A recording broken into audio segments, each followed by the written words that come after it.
In the year 2000, Netflix was bleeding money. Reed Hastings flew to Dallas and offered to sell his company to Blockbuster for $50 million. The Blockbuster executives laughed him out of the room. 10 years later, Blockbuster filed for bankruptcy. Netflix is now worth $150 billion. This is the story of the most expensive laugh in business history. But this story doesn't begin with Netflix.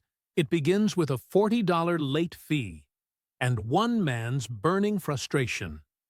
Reed Hastings had just returned Apollo 13 to his local Blockbuster 6 weeks late. The fine was more expensive than buying the movie outright. This wasn't just any late fee. It was $40 in 1997, equivalent to about $70 today. What happened next followed a predictable pattern. First came the frustration, then the anger, and finally the realization that there had to be a better way. But here's what most people don't realize about that moment. Hastings wasn't just angry about the fee. He was a Stanford MBA who had already sold one company for $750 million. Successful entrepreneurs hate being outsmarted more than losing money. According to Harvard Business Review, 73% of executives cite being blindsided by obvious tactics as their greatest professional fear. He was embarrassed that he'd been caught by such an obvious profit trap. At his gym that morning, Hastings had an epiphany. What if video rentals worked like his gym membership? His local Fitness Plus charged him $39 monthly for unlimited access to equipment, classes, and facilities. The math was simple. Rent 4 movies at Blockbuster's $4.99 rate, and you'd already hit $20. Gym members rarely use every service they pay for, yet they stay subscribed for convenience. According to the International Health Club Association, 67% of gym memberships go unused monthly, but retention rates remain high. This same psychology could revolutionize video rentals. One monthly fee, unlimited access, no late charges. But there was a problem. In 1997, this idea was completely insane. Blockbuster made 60% of their profits from late fees. The average customer paid $4.50 in late fees per rental, according to industry analyst reports. Blockbuster's entire business model depended on customer forgetfulness and procrastination. That's $600 million per year in pure penalty revenue. Hastings partnered with Mark Randolph, and together they launched Netflix in August 1997. The business model was simple but revolutionary. Rent a DVD for $4, keep it as long as you want, then mail it back in a prepaid envelope. But here's the thing most people miss. While Blockbuster charged late fees that generated 16% of their revenue, Netflix eliminated that pain point entirely. DVDs by mail with no due dates. The timing was perfect. DVDs had just launched, and they were thin enough to mail cheaply. But Netflix was burning through cash faster than a rocket ship burns fuel. In 1999 alone, they spent $47 million while bringing in just $35 million in revenue. Here's the thing most people miss. Every new subscriber actually made their losses worse. The math was brutal. It cost them $82 to acquire each customer. But those customers were only paying $19.99 per month. By 2000, they were losing money on every single customer. Meanwhile, Blockbuster was printing money. 9,000 stores worldwide. 60 million customers. In 2004 alone, they collected $800 million just in late fees.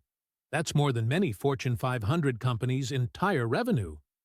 But here's the thing most people miss. Their business model was actually a carefully engineered addiction cycle. First, customers rented movies for convenience. Then, inevitable late fees created guilt and debt. Finally, people returned to rent again, hoping to make up for previous fees. They were the undisputed king of home entertainment.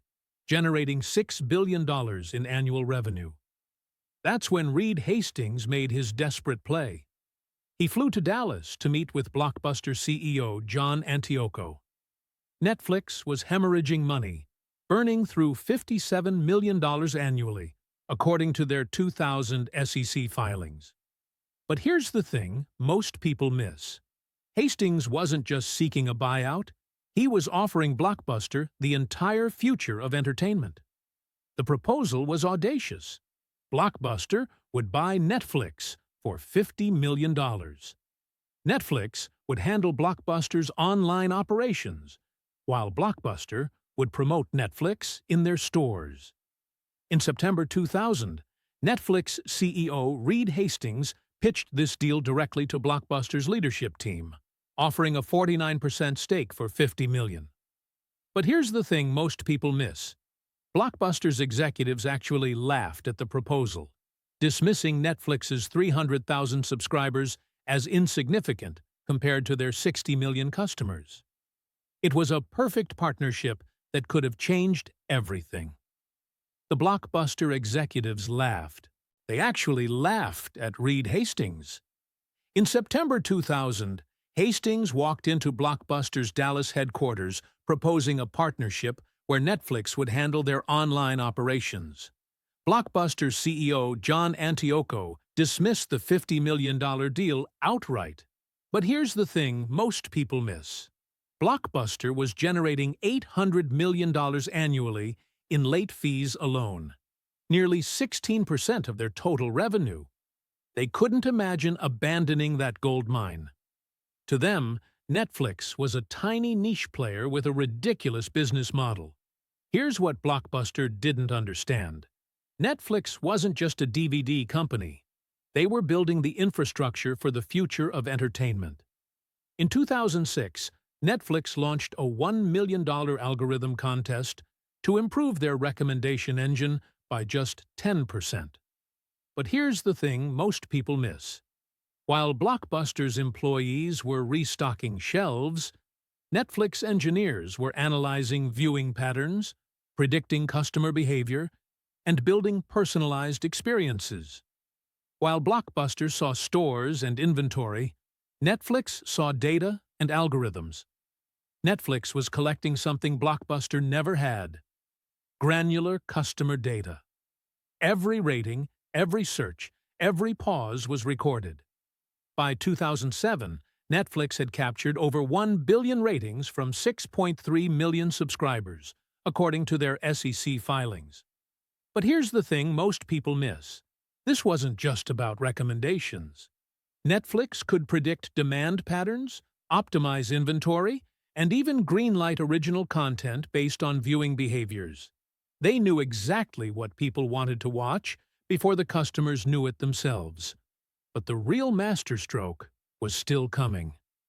In 2007, Netflix launched something that would change everything: streaming video. They called it Watch Instantly, and it was revolutionary.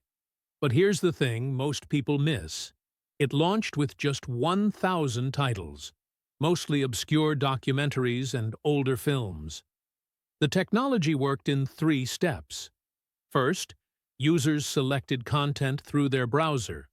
Then Netflix's servers compressed the video data, finally delivering it through Microsoft's Silverlight player. According to TechCrunch, only 12% of Netflix subscribers even tried streaming in that first year. Here's the genius of the timing. Broadband internet had finally reached critical mass. By 2007, the Pew Research Center found that 47% of American adults had high-speed internet at home, double the rate from just 3 years earlier. But here's the thing most people miss. Netflix had been quietly testing streaming since 2005, running small pilots while waiting for that magic number. They knew exactly when to pull the trigger. Netflix didn't invent streaming. They waited until the infrastructure was ready. That's the difference between innovation and invention. Meanwhile, Blockbuster was trapped by their own success. Those 9,000 stores weren't assets anymore. They were anchors. But here's the thing most people miss. Each store required $50,000 monthly just to break even, according to industry analysts in 2008. The math was brutal. Rent, utilities, manager salaries, and maintaining inventory of 10,000 DVDs per location. Every location cost money to maintain, staff, and stock with inventory. Netflix had no stores, no inventory, no late fees. They were pure digital infrastructure, ready to scale infinitely. Here's what most people miss. When Netflix launched streaming in 2007, their server costs per subscriber actually decreased as they grew. By 2010, they were serving 20 million subscribers with the same basic infrastructure that handled 1 million. Traditional retailers like Blockbuster needed physical expansion for growth. More stores, more staff, more inventory. Netflix just needed bandwidth. When streaming took off, they could serve 1 million customers as easily as 1,000. Blockbuster finally realized the threat in 2004. They launched Blockbuster Online to compete with Netflix's DVD service. But they made a fatal error. They tried to protect their existing business instead of cannibalizing it. They offered online rentals, but still charged late fees in stores. They promoted streaming, but prioritized physical locations. It was like trying to sell cars while also selling horse feed to the same customers. By 2010, the writing was on the wall. Netflix had 20 million streaming subscribers. Blockbuster filed for bankruptcy in September. The company that once dominated entertainment was reduced to liquidation sales. The final irony came in 2013. The last Blockbuster stores closed, except for one in Bend, Oregon. That same year, Netflix spent $3 billion creating original content, starting with House of Cards. Today, Netflix is worth $150 billion. They've completely transformed from a DVD company to a global entertainment empire, all because Blockbuster couldn't see past their late fees. The lesson here isn't about technology or timing, it's about human psychology. When industry leaders laugh at disruption, they're usually laughing at their own funeral.